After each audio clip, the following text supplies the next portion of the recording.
Grande Alexandre Caratella, obrigado, cara, pelo convite, por ter aceito aí participar da live da Super Varejo. Muito bem-vindo. Peraí que deu uma travada, agora não sei se fui eu ou se foi ele. Caí e voltei. Voltou. Tá me ouvindo bem? Voltei.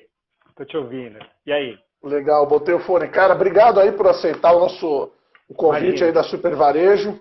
É um prazer recebê-lo aqui na nossa série de live, já vai ser a 10ª live. Nada melhor que esses números redondos, cabalísticos, tem uma grande figura aí que nem você. Obrigado, Imagina. esteja bem-vindo. Legal, cara. Obrigado você pelo convite. Vai ser muito bacana aí hoje. Ouvir vocês e vocês me ouvirem. Quero ouvir vocês também. Já o pessoal tem que fazer pergunta aí. A gente reserva um tempinho no final, a gente coloca as perguntas, gente. Pode Claro, participar, o Rogério. pessoal vai chegando. Então vamos lá. Cara, se apresenta aí pra gente. Vamos contar essa carreira aí de empreendedorismo digital, de negócios digitais que te levou a alguns negócios, que te levou a fundar o Cybercook e que te levou depois a virar diretor, além de continuar com o Cybercook, virar diretor de negócios digitais do Carrefour Brasil. Cara, eu vou te contar um negócio. Além de carreira, essa semana teve um negócio louco. Eu vou te contar uma história não prevista. Porque Boa. eu contei uma história. Pô, aí você pega esse copo aí, você me bagunça a minha vida, viu? Esse aqui é o de estimação, ele está me acompanhando nas lives aí. Você sabe que eu brinquei, que eu falei assim, que eu vou viver, nada vai me afetar nessa pandemia, porque essa década o Corinthians vai ser campeão da Libertadores, então eu estou me protegendo do vírus com esse além. Mas vamos falar não só futebolística, mas contar a história, né? Que é um pouco sobre esse repertório de empreender. Porque eu contei uma história de empreendimento para chegar até o Cybercook no comentário do LinkedIn de um amigo, que é o Rodrigo, marido da nossa diretora de marketing no Carrefour, da Silvana Balbo. E ele estava falando um pouco sobre infância, sobre empreender e tal, né? E uma história interessante, porque ele é executivo hoje, e aí ele tem uma história que ele empreendeu e tal. E aí eu estava lembrando uma coisa que é engraçado. Você passa por coisa na infância, aí tem um repertório de empreendimento, e tem coisa super importante na infância que você não lembra, né? E engraçado que empreendendo e palestrando e fazendo mil coisas, eu sou anterior à aceleradora, né? Eu sou da época de incubadoras tal, e eu fui mentor em incubadoras tal. E a verdade é que eu comecei a empreender com 7 anos. Minha mãe comprou uns xaropes de geladinhos, e aí meu pai me deu uma geladeirinha de isopor, e ele me deu um ensinamento, que era o seguinte: eu morava num sítio, né, em Santana do Parnaíba, antes de existir os Alphavilles, era só um Alphaville, mas eu morava num sítio. Meu pai é matemático, largou a matemática em 78 e virou artista plástico profissional, não é ocasional. E nós fomos morar lá em Santana do Parnaíba, num sítio e tal. E minha mãe empreendedora, sempre, né? E aí meu pai me deu o primeiro ensinamento. Falou: olha, é o seguinte, você não se meta a vender a crédito, quer dizer, vender fiado, né? Mas aí eu não ouvi meu pai, eu ouvi o coração. E aí aquelas crianças mais desfavorecidas, eu vendia a crédito, quer dizer, fiado. O que aconteceu, Rogério? Eu aprendi a primeira lição do empreendedorismo, né? Que é eu vendia a crédito e não tinha lastro, e eu fali o meu primeiro empreendimento.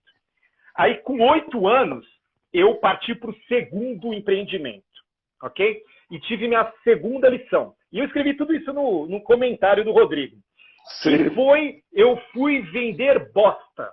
Então, eu fui vender uns sacos de estopa com estrume de bovino aos domingos na estrada para os sitiantes que tinham horta, né, que tinham não sei o quê.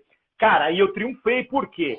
Porque tinha um pasto do lado de casa, e aí o meu único trabalho era ir lá, pegar, esfarelar, e só tinha o custo do saco de estopa. Então, eu aprendi sobre margem, que no varejo é determinante.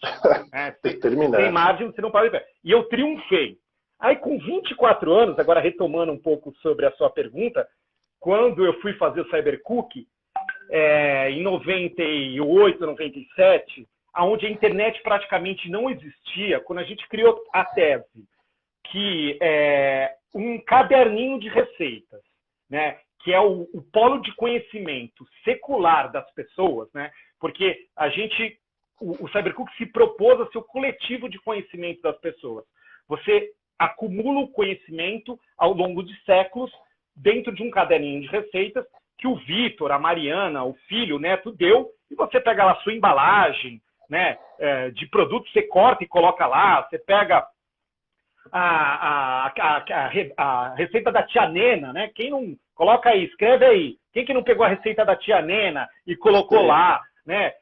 Quem que não vandalizou um dia uma revista, né, esperando um médico, pegou um mousse e colou lá. A gente quis reproduzir isso no CyberCook. Só que não tinha a internet praticamente nesses anos. Aí eu pensei assim, cara, eu já triunfei vendendo bosta. Eu vou triunfar vendendo bits. E aí começou a trajetória de CyberCook, né? E aí foram esses 22 anos. CyberCook se adaptou e se transformou. De que ano que é o CyberCook? Em 97 foi criado. 97. Ele se já adaptou, né? Quer dizer, ele já foi site, ele se transformou numa plataforma, né? Quer dizer, num processo de robustez algorítmica muito grande. E aí foi adquirido em novembro de 2018, agora pelo Grupo Carrefour. E aí, realmente, ele tomou esse corpo que tem hoje, né? Quer dizer, um arcabouço de dados e receitas e milhões de consumidores conectados com o propósito do Carrefour, que é alimentar as pessoas, criar uma alimentação mais saudável, acessível para todo, a preço justo. Quer dizer, essa grande cadeia do lado, né, do varejo alimentar estava muito bem sedimentada pelo propósito global do Carrefour, e nós estávamos muito bem sedimentados ao longo dessa trajetória dentro dos lares, né? Quer dizer, a gente tinha não só essa expertise, mas esse repertório dentro do lar. E o que a gente fez? A gente uniu essas duas missões, esses dois propósitos, e aí criamos essa nova trajetória.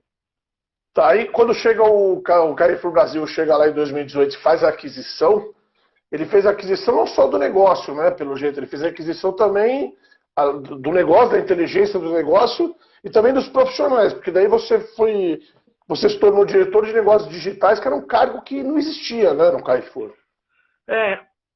E assim, o que na verdade o Carrefour foi muito generoso, acho que tem primeiro essa característica da gestão do Carrefour, e é uma política global. Na França, o Carrefour já está numa sequência de aquisições de startups, e no Brasil o Carrefour foi muito generoso em primeiro manter a característica de CyberCook como uma startup. Então, entender que isso não é um departamento, isso é uma unidade de negócio com suas características, que precisa manter essas características e não pode, claro, tem que manter uma governança alinhada com esse grupo econômico, mas ele não pode perder o que tem de importante na cultura dele. Ao contrário, ele tem que emprestar parte dessa cultura para que o grupo econômico, né, da robustez do Carrefour, possa encontrar atalhos de transformação, novos aprendizados, e claro que enormemente essa startup também se beneficiou de todos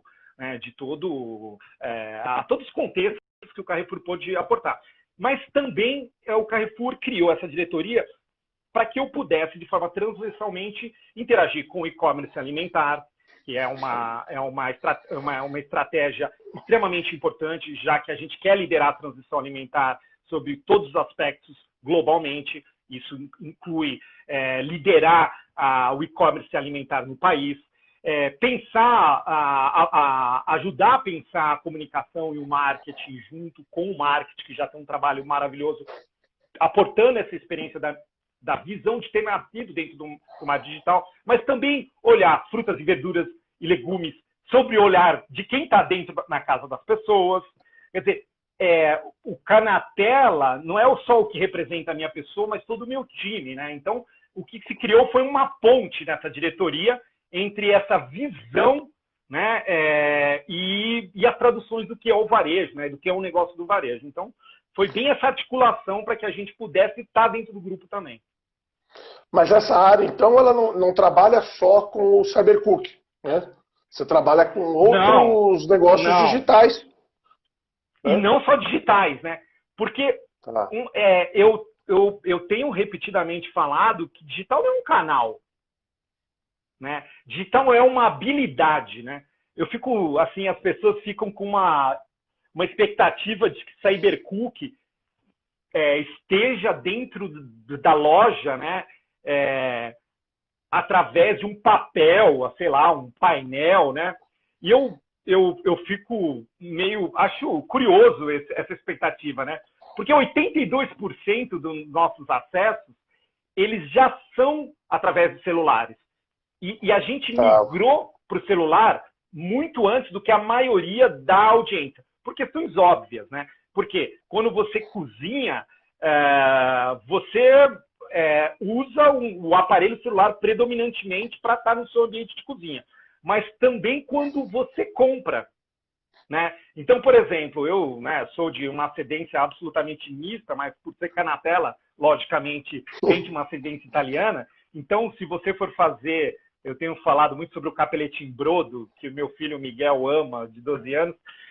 Então, se você for fazer o capelete em brodo, muitas vezes você está no supermercado, está um friozinho, você consulta dentro do supermercado, né? Dentro do Carrefour. Você consulta dentro do Carrefour Express. Quer dizer, aí você espera que eu esteja num papel? Não! Eu estou dentro de uma tela. Eu empresto o teu device, né? O teu aparelho, para estar dentro da sua experiência. Hoje, o Cybercook, por exemplo, ele está dentro dos produtos marca própria, quer dizer, todo produto marca própria que nasce dentro do Carrefour, ele tem um QR Code que vai para receitas para que, por exemplo, uma lata de figo, ela não acabe em si na lata de figo, para que ela se transforme numa experiência de consumo de lata de figo marca própria Carrefour. Então, o que nós estamos falando é sobre uma jornada continuada, né? Então, assim, a expectativa... E, assim, se a gente for ver, isso já acontece nos nossos voos. Muitas vezes a gente faz um voo de curta distância e aquela tela que antigamente estava à nossa frente, ela é o nosso celular. O que a gente faz é se conectar ao serviço de entretenimento de uma aeronave, aqui no país ou fora, e assistir o filme, né? Então, assim... Me admira quando as pessoas têm uma expectativa. Eu já estou dentro da loja e isso é a magia dessa transformação. Então, quando eu digo para você, o digital não é uma canal. O digital é uma oportunidade de conexão à experiência que pode ser física, pode ser qualquer uma delas. Legal, legal. Agora eu quero te perguntar o seguinte, né? Você fez aí recentemente um estudo de hábitos de consumo pelo Cybercook, e você acabou a pesquisa exatamente antes de começar a quarentena, que é quando mudou tudo, né? Ela acabou, acho que às vésperas de iniciar, né, a quarentena. Cara, como é que foi ter que... Né, vocês refizeram? O que vocês aproveitaram? O que vocês refizeram? E quais os insights que vocês já descobriram aí que você pode falar aí pra gente? A gente estava planejando, assim, desde o ano passado, um adensamento muito importante sobre o consumo, né? Assim, porque tanto dentro dos lares, continuamente, que é uma coisa é você ter highlights dos lares.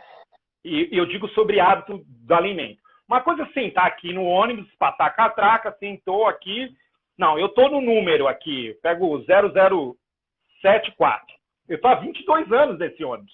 É aqui, ó, o mesmo ônibus, muda o ponto de ônibus. Era só um pauzinho, agora colocaram uma cadeira confortável, mas eu passo nesse ponto há 22 anos. Tem modinha, vem a moda, vem o termo, e eu estou nesse ônibus. Né? Outra coisa é isso conta. Né? Eu vi as transformações, vem as modas, passa a moda, e está lá o Cybercook, ajudando na cozinha. Quando nós começamos, risoto era arroz de forno, sabe? Um arroz que é um arroz cremoso. Risoto, você só se servia da forma como nós comemos hoje, numa praça de alimentação no shopping, em restaurantes granfinos da cidade de São Paulo, de matriz italiana, associados a hotéis hoje em dia. Hoje, risoto você come em qualquer lugar. Então, isso traz para a gente uma autoridade para falar sobre a alimentação no lar muito grande, de forma contínua. E aí a gente estava muito inconformado com uma história das pessoas começarem a dizer, por exemplo, que a limitação de conveniência era o que ligava. Agora é tudo, vamos todo mundo pegar um celular, clica aqui e pá, e acabou. E aí vai ser mais barato comer por um troço aqui que você clica e espera. Assim, isso é um tamanho de um absurdo. Assim, isso é não conectar com o Brasil, gente. É assim, tipo, não faz sentido isso. Nos Estados Unidos, isso chamou fast food e takeaway. Isso criou um custo social e epidemiológico envolvendo a obesidade que o governo Obama, e principalmente a pessoa da Michelle Obama, teve que fazer um custo de reversão absurdo. Criou nós estamos falando sobre pandemia, né, agora, sim, mas criou um problema global, né, quer dizer, obesidade, doenças associadas à obesidade. Quer dizer, você comer entregando, terceirizando o feitio da sua alimentação de forma desordenada para um terceiro, é uma loucura. Você faz isso. A gente come pizza, dogão, come tudo, tudo é válido. Mas a vida não é assim. Isso daí é bacana para você estar numa capa de uma revista. Só que isso não é a realidade. Isso não adensa o Brasil. Isso não é para quem nós vendemos como varejo. Então, nós queríamos fazer um estudo, uma coisa séria, mais do que pesquisa. A gente queria mostrar quem é esse Brasil. E a gente fez um estudo sobre o comportamento de hábitos, né, explicando quem é esse brasileiro, que é um brasileiro para todos. Quer dizer, é um brasileiro que está nos Jardins, é um brasileiro que está no Chuí, é um brasileiro que está em Passo Fundo, que está no Espírito Santo. Quem é esse brasileiro? Que come, né, que tem o delivery, que tem o takeaway, que tem tudo, que vai para o restaurante, que vai no shopping, é o brasileiro. Mas que não é esse cara que todo mundo acha que tudo vai ter. Né? E aí a gente rodou essa pesquisa, Rogério, acabou dia 14 a pesquisa. Aí aconteceu o que aconteceu, a pesquisa é tão grande que a gente, claro, a quarentena criou uma robustez de necessidade da gente se mover, a gente lançou uma estratégia Carrefour, que é o comer em casa e tal. E aí, uma hora, a gente viu a necessidade de, cara, a gente tem uma oportunidade de revisitar a pesquisa. A gente fez uma pesquisa, ela envolvia 78 questões, com milhares de questionários respondidos, com adensamento bem robusto. A gente repetiu um grupo menor de 78 questões, mas repetiam as mesmas questões. Então, para você ter uma ideia, a gente perguntava sobre famílias, o que você faz sobre desperdício alimentar. Vamos falar um pouco sobre quantificação de desperdício alimentar. Nós tínhamos feito ano passado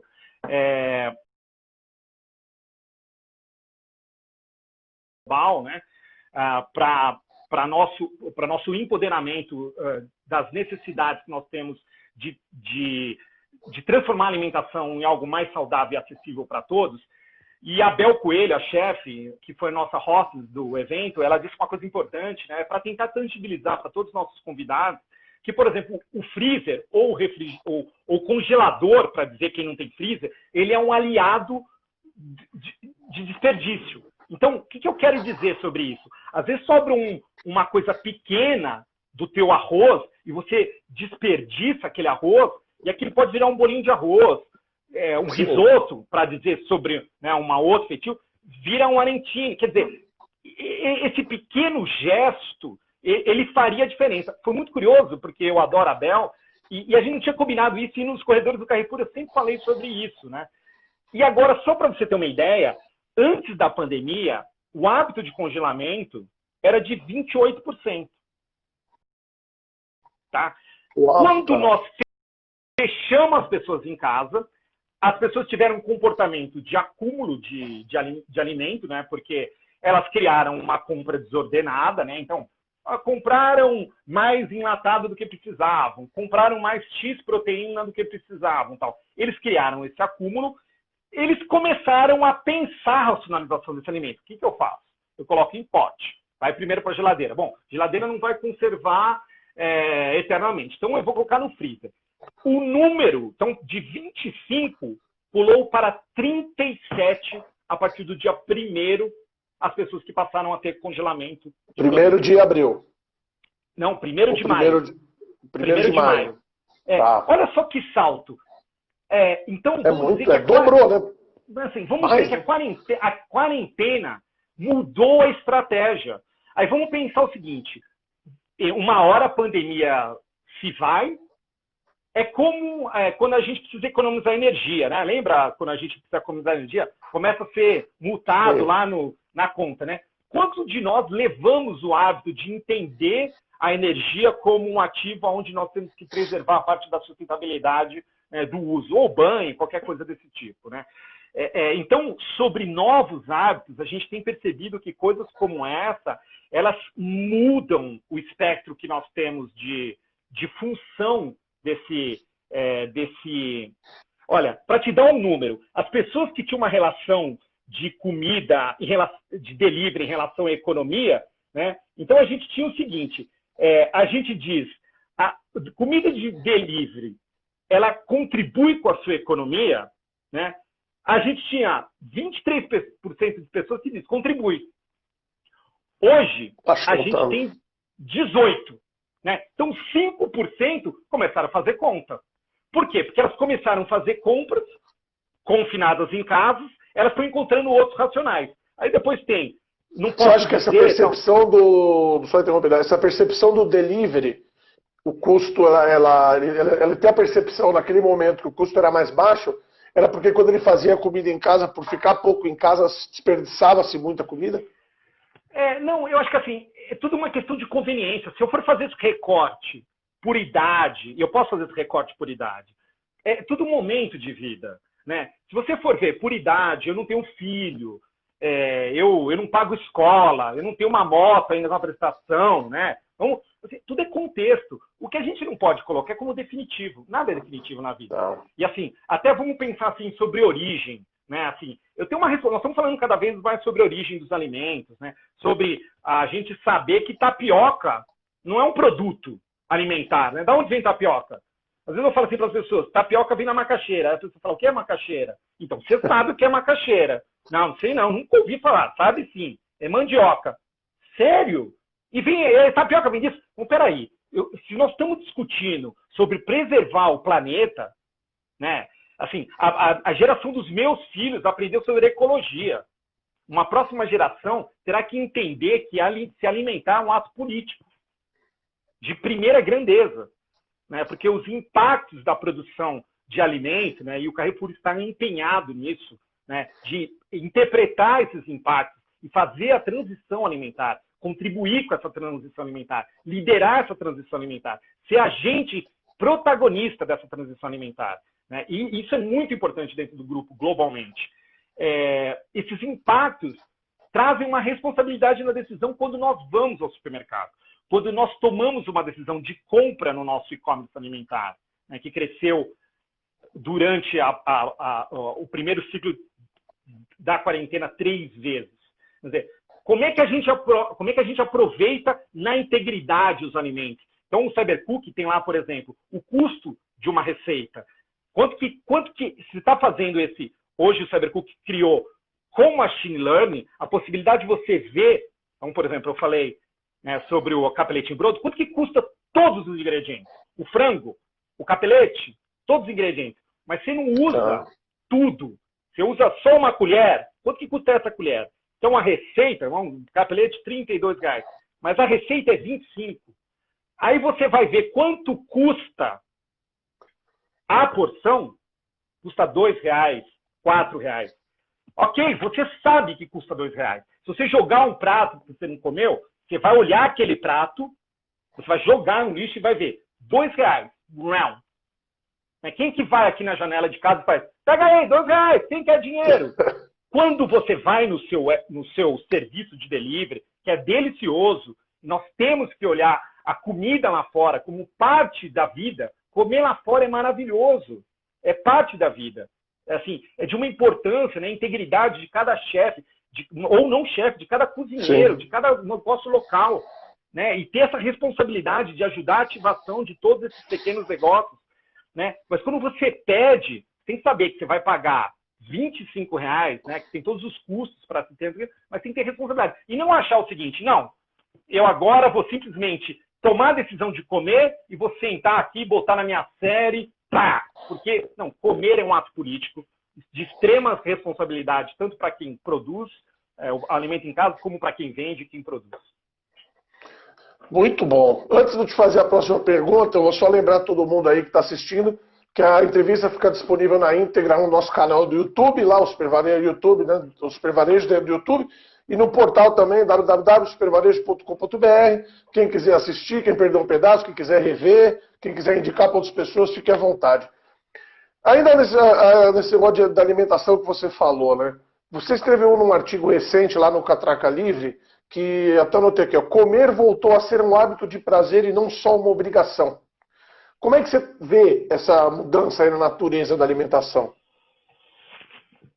Cara, a comida, eu estabeleço sempre uma conexão de prazer com a comida, mas a rotina de comida, quando você faz, ela passa a não ser, às vezes, um prazer, né? Porque você parece que está obrigado a fazer isso, né? Então, você fala, cara, eu cheguei em casa depois de uma jornada de trabalho, peguei o transporte público, né, ou peguei o carro, o trânsito, né? Cada um tem a sua jornada, né, dentro da sua atividade. E aí parece que é uma rotina, não é um prazer, né? Mas o confinamento, né, a quarentena, ela trouxe uma outra relação, né? A partir do momento que a família, muitas vezes, a mãe está trabalhando, o pai está trabalhando, ou as pessoas já estão numa situação, né, onde elas estão se ajudando por uma série de motivos, e aonde esse coletivo de interesses para que um jantar fique pronto, desde uma panqueca até um omelete, se torna um coletivo de interesses, e essa mesa que não se formava, que é um outro espectro, né, essa mesa muitas vezes não se formava, né? Essas pessoas não sentavam e se olhavam, né? Outro dia eu falei numa aula de filosofia, que eu tive o prazer de participar, eu brinquei com o professor, que é um cara que eu conheço, ao qual eu tive o prazer de ter aula há bastante tempo. Eu falei, ô Clóvis, as pessoas não se portam, é isso? Por isso que todo mundo quer ir embora, né? E assim, as pessoas tiveram que se suportar pela necessidade dessa rotina. E daqui a pouco as pessoas começaram a descobrir que existe papo. Além do celular, né? Além da próxima programação da TV, além da próxima série, né? Então, e isso aí foi revelador, né? Assim, isso é muito legal, né? Porque a mesa é um lugar da gente contar piada, da gente fofocar, sei lá, é um lugar divertido. Sim. Eu que, por exemplo, venho de uma ascendência caipira e de uma ascendência mineira e de uma ascendência italiana, né? Tudo misturado. A mesa é um lugar de prazer. Ainda que as rotinas sejam diárias, a minha esposa, Priscila, um beijo, Pri, ela não cozinha niente. Niente. E assim, eu estou aqui casado há 2 anos, mas com ela há 5 anos, e ela não quer saber de cozinhar. Nós fizemos uns 2 cursos juntos, e o que eu me divirto é com a resistência dela, né?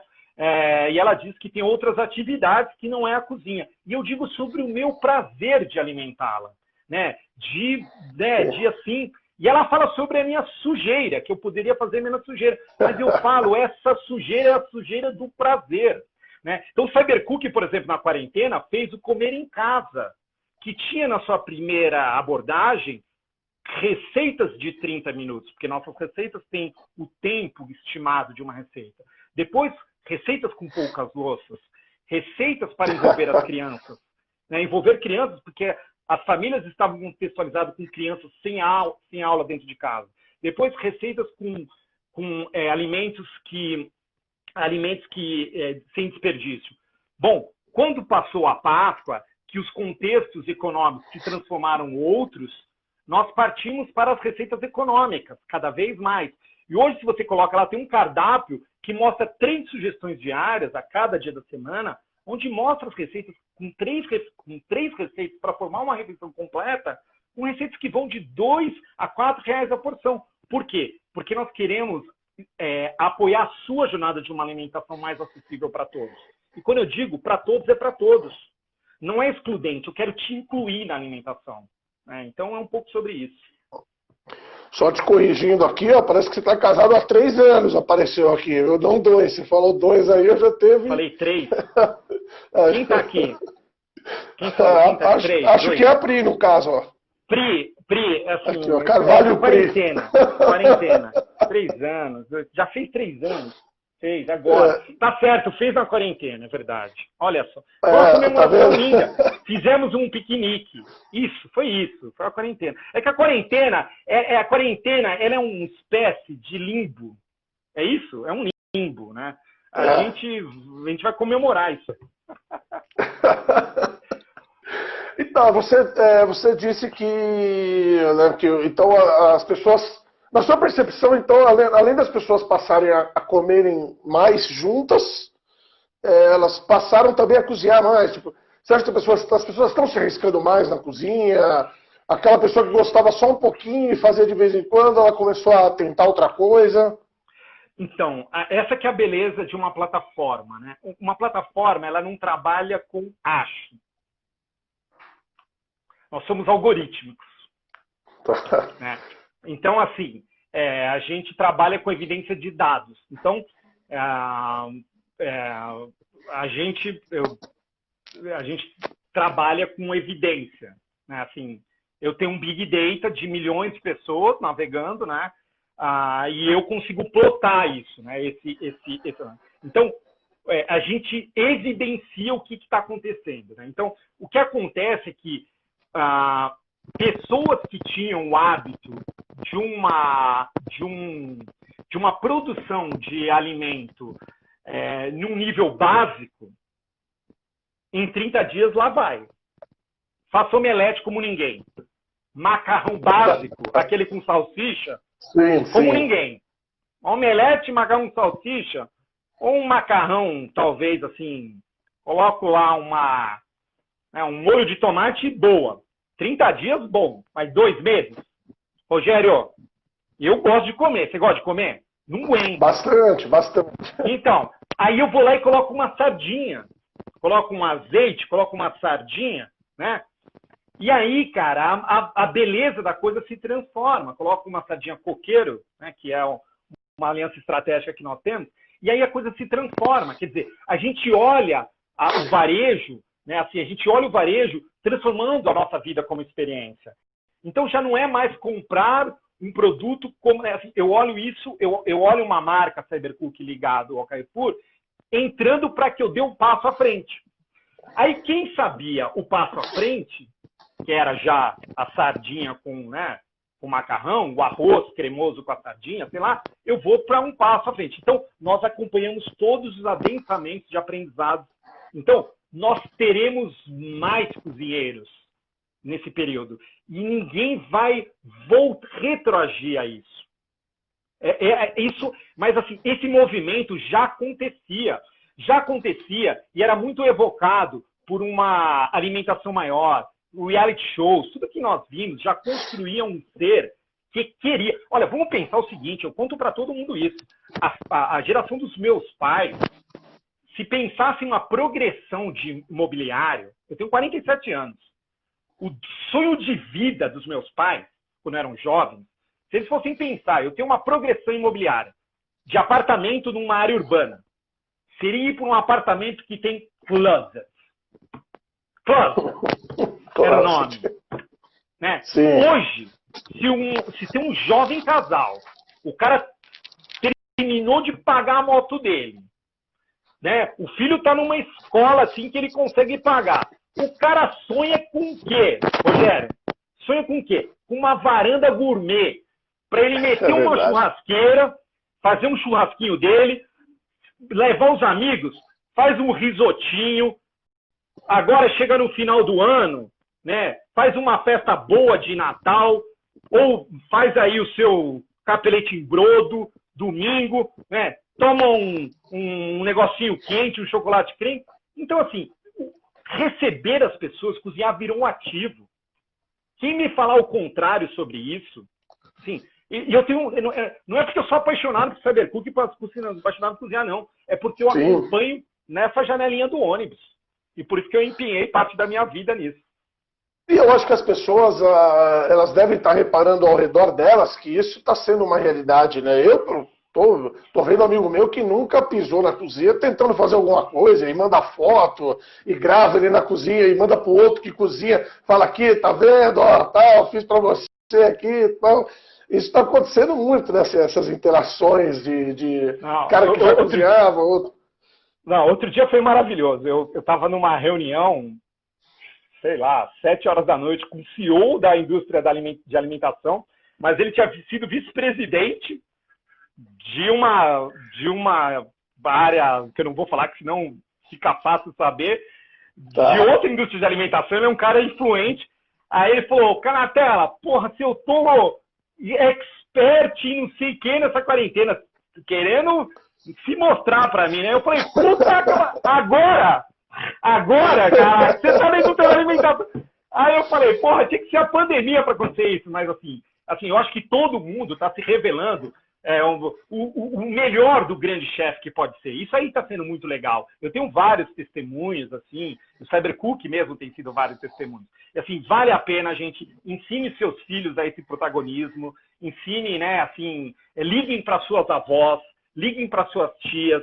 Nós estamos falando sobre proteção dos idosos nesse momento, né? Mas na sabedoria dos idosos está o grande conhecimento sobre o que nós temos sobre a cozinha, né? Às vezes a gente precisa falar sobre proteção do idoso que está isolado. Acho que tem uma questão muito coisa, é encontrar a sabedoria do idoso. Eu vi muita gente ligando para idoso para falar sobre salga do bacalhau, que é uma parte importante da tradição né, da Páscoa, né? Então, vale a pena. Muito legal. Vou aproveitar agora duas expressões, uma que é sua e uma que eu sei que você não gosta. Que não é que você não gosta, você não é um defensor, né?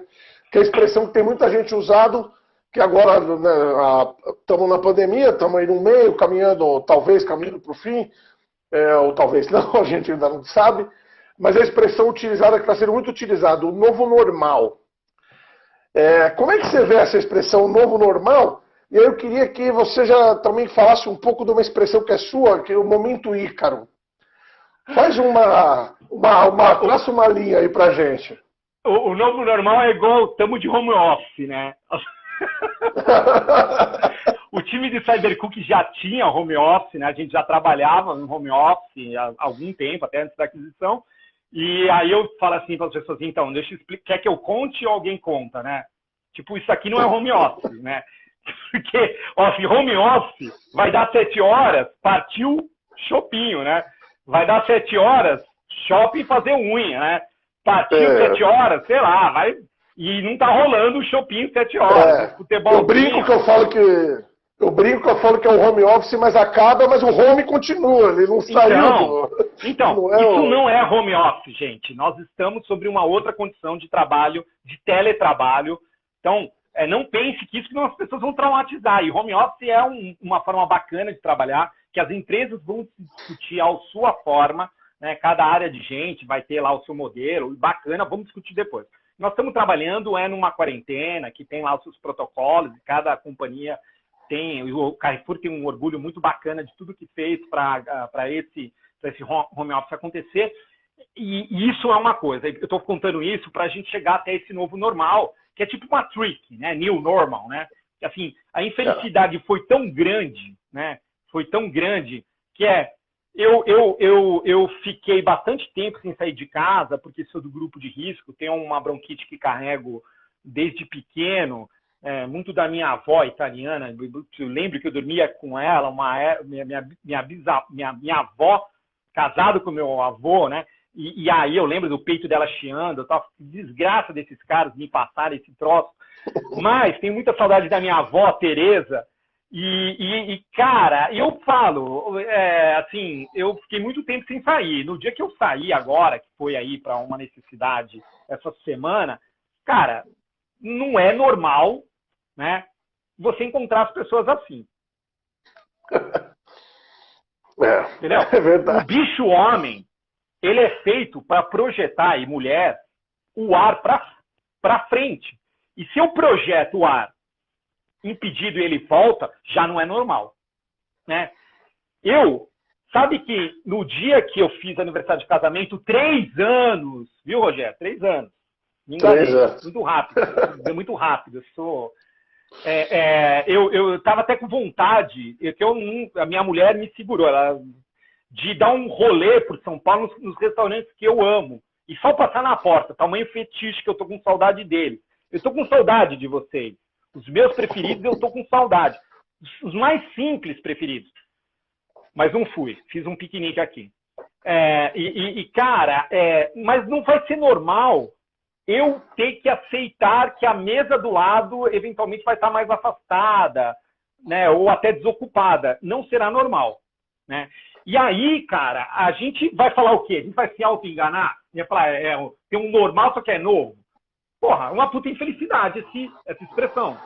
E aí, emprestando um pouco a minha vida adolescente, na minha infância até, que era um gosto muito, muito grande pela mitologia e depois pelos gregos pensadores, tal, já na adolescência e na juventude, eu emprestei a história do Ícaro, né? Que é um cara da mitologia, filho do Dédalus, né?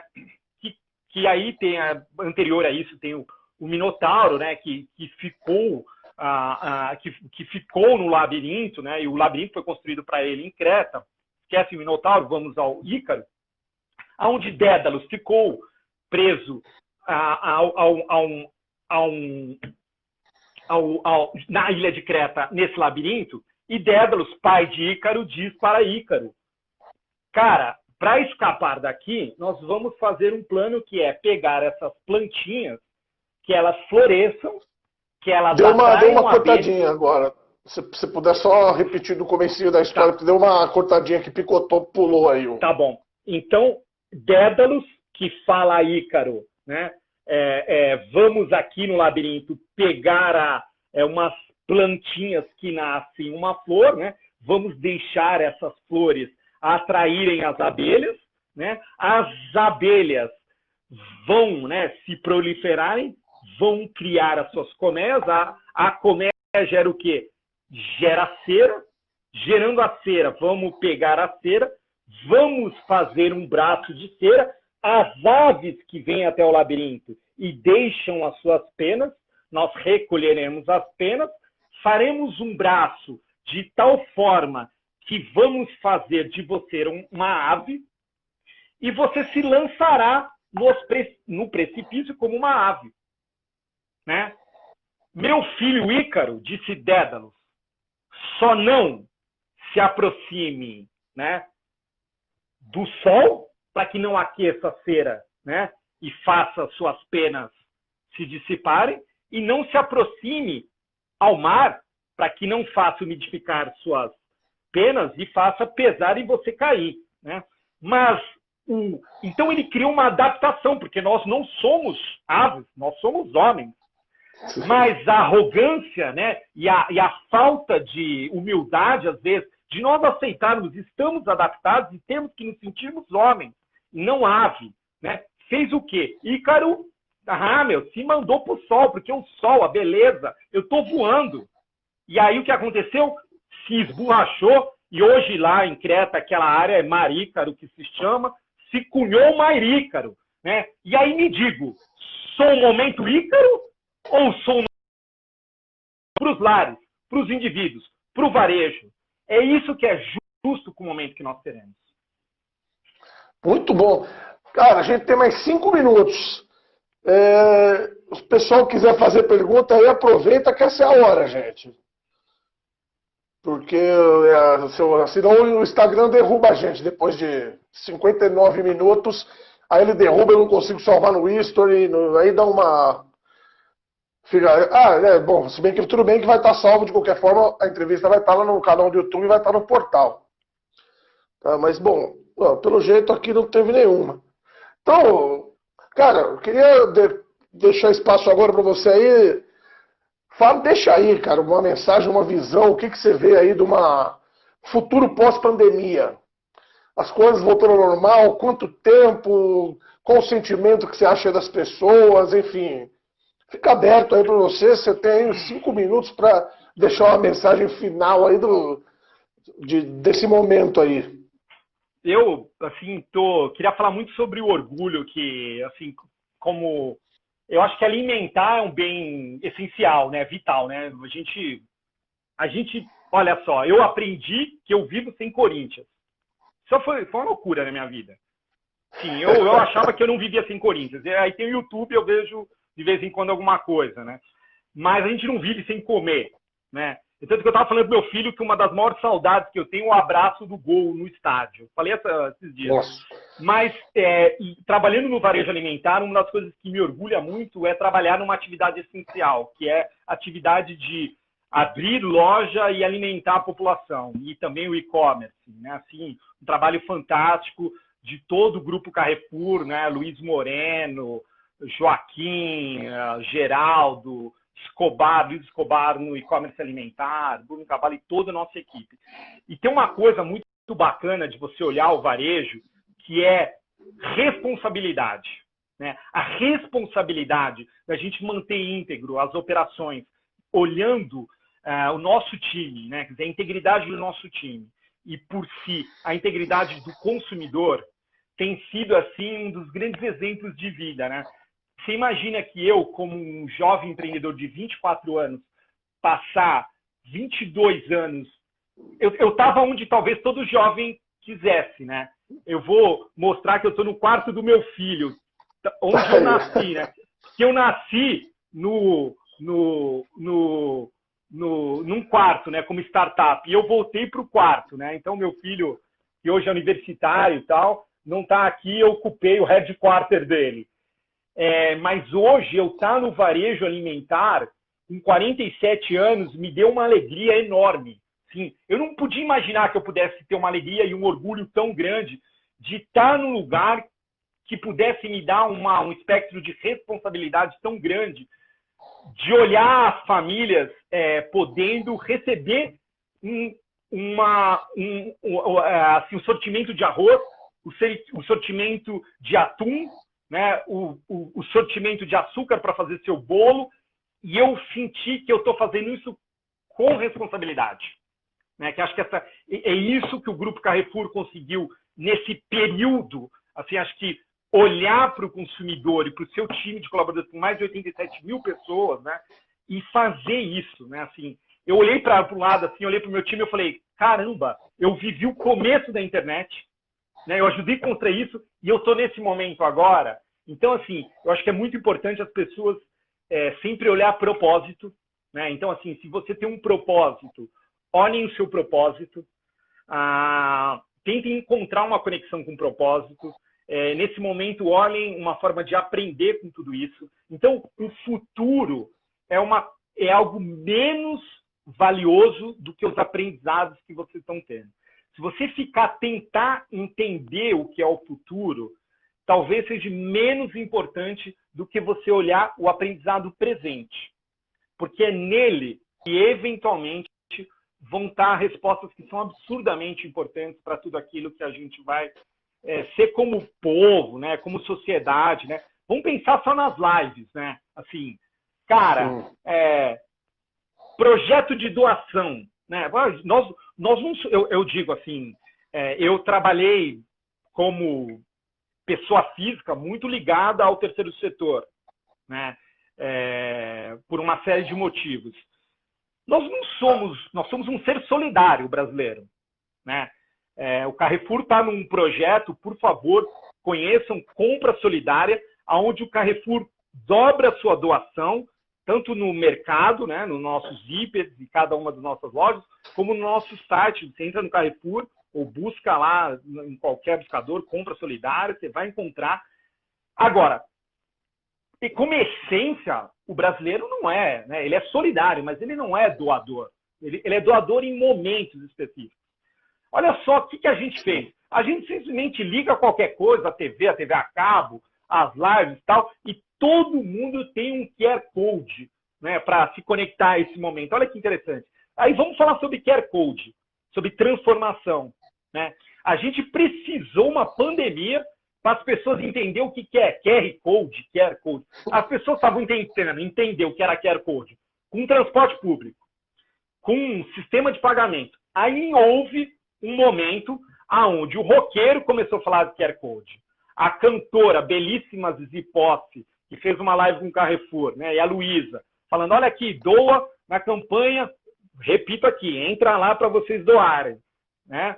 Compra solidária do Carrefour, ó, entra aqui, doem, tal, tal, tal. E a gente começou a ensinar as pessoas, não importa se é QR Code, se quer QR Code, as pessoas sabem que tem um quadradinho, você liga a sua câmera, não importa que celular que é, e que conecta com aquela... Olha só que beleza da transformação. Então, assim, a transformação e o que vem pela frente é o presente, é como nós estamos construindo isso. Né, assim. Então, eu sempre digo que assim, a gente fica esperando uma transformação que é oráculo, né, Rogério? Às vezes a gente olha Sim. assim, a gente tenta complicar a transformação, né? E a transformação eu sempre digo que é o fluido do humano. Você lembra que eu estava te dizendo que eu vendi bosta? A vender Sim. bosta para mim foi o meu MBA. Foi observar a natureza. Talvez meu pai e minha mãe, quando aceitaram ir lá para aquele sítio, eles me deram uma oportunidade tremenda. Minha mãe querida, a Lourdes, que está lá comprando no Carrefour, através de uma loja, né, que está fazendo um serviço, nossa, especial para idoso, tal, em Santos. Um abraço à loja do Hiper, da Conselheiro Nébias, guerreira, forte. Tenho agradecido a eles ajudarem a manter a minha mãe firme na sua quarentena. O que me fez foi observar a natureza. E eu digo para todo mundo, quem observa a natureza, dos bichos, do pássaro, da terra, do sol, consegue observar das coisas. E o algoritmo, né? Eu tive a oportunidade de morar na Califórnia, morei em 2 cidades, num período sabático. 1 minuto para a gente ser derrubado, viu? Tá bom. Você finalize, senão nós vamos ser derrubados. Morei em Cupertino, em São José, e observei o seguinte: tecnologia é observar a natureza das coisas e das pessoas. Não é gadgets, não é aparelho e algoritmo. Tem que observar as pessoas. Cara, obrigado. Desculpa dar essa apressada no final, mas é que nosso tempo chegou no limite. Um prazer enorme. Um baita bate-papo a gente teve hoje aqui. Muito obrigado por ter aceito o convite novamente. E conta aí com a Super Varejo, quando precisar e divulgar alguma show, alguma coisa, pode contar com a gente. Obrigado, Rogério.